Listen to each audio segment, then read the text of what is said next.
I'm Wendy and this is my channel.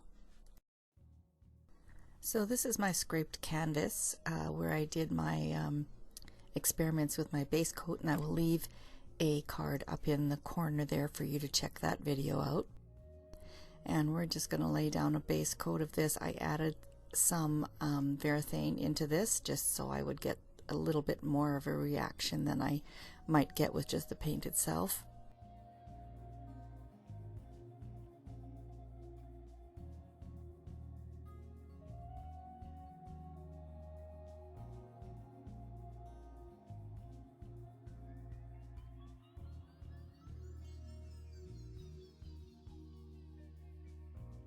And now I'm just going over it with my really watered down, thinned out with Floetrol black paint top coat, and we're just going to see what we get with this. I'm not really looking for something specific, I'm just looking for something interesting to happen.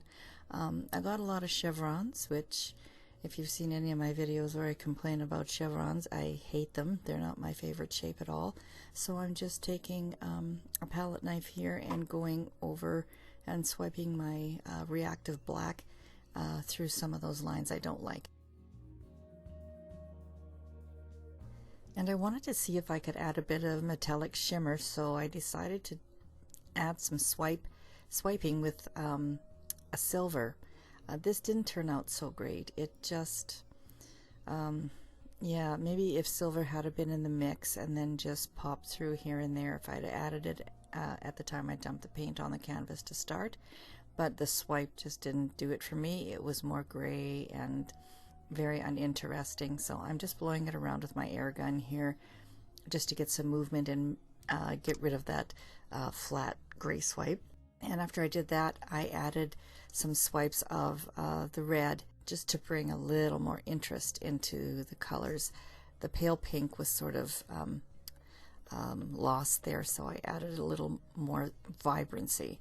Now this is the worst case of masking tape problems. This is the worst I've ever done. I've always had better lines than that. I don't know, even with fluid art, I have done this many times and I don't know why it's seeped underneath. I mustn't have done a very good job of it.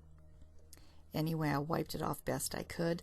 Now I remasked so that I can do these white, which was always the plan, but I don't want them to be so stark white, so I'm taking a paper towel and I'm just blotting just to give a bit of that texture from the paper towel and make that a little bit more interesting. This is a tiny little finger sponge that I have, and I'm just using a stencil that I cut out of a cityscape, and we're just going to put that cityscape in all three of those white lines that I made.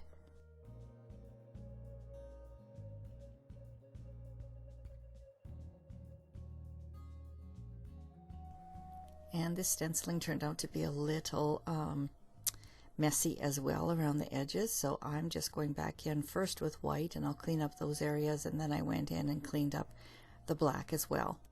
So this is a royalty-free image that I got of a silhouette of a woman with a nice hat on, so I thought that she went really well with the whole cityscape theme.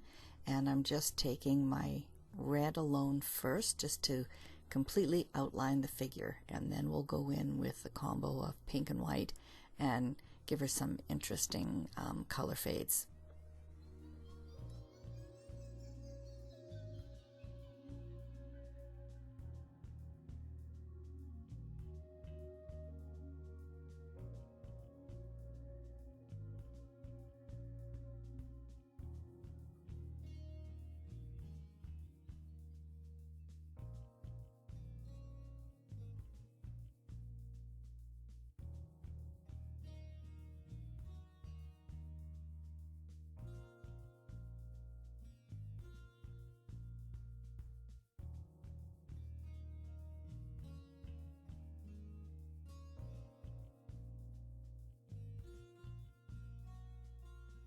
And now that I've got the colors laid down mostly where I want them, now I'm going to work on sort of the final look. I decided I wanted to do fading to more of a pinky white on one side of her, and then do the deeper reddish side fade on the other side, and I think it looks kind of cool like that. Now what we're going to do with that center, I didn't like that it just kind of faded into the cityscape of the stencils and there was nothing to define it. So this is just glue, and I'm just very carefully going in here and getting that all nice and saturated with the glue, and then we're going to lay down. I've got a combo of red glitter, pink glitter, and black, and we're just going to fill that in just for some cool interest. So don't be afraid to experiment with your canvases. If you're into abstract art or even just paint pouring,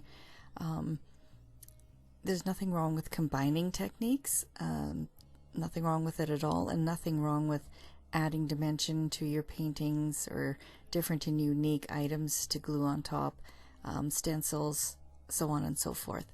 This turned out pretty neat, I think, and thanks for coming along on the journey, and we'll see you next time.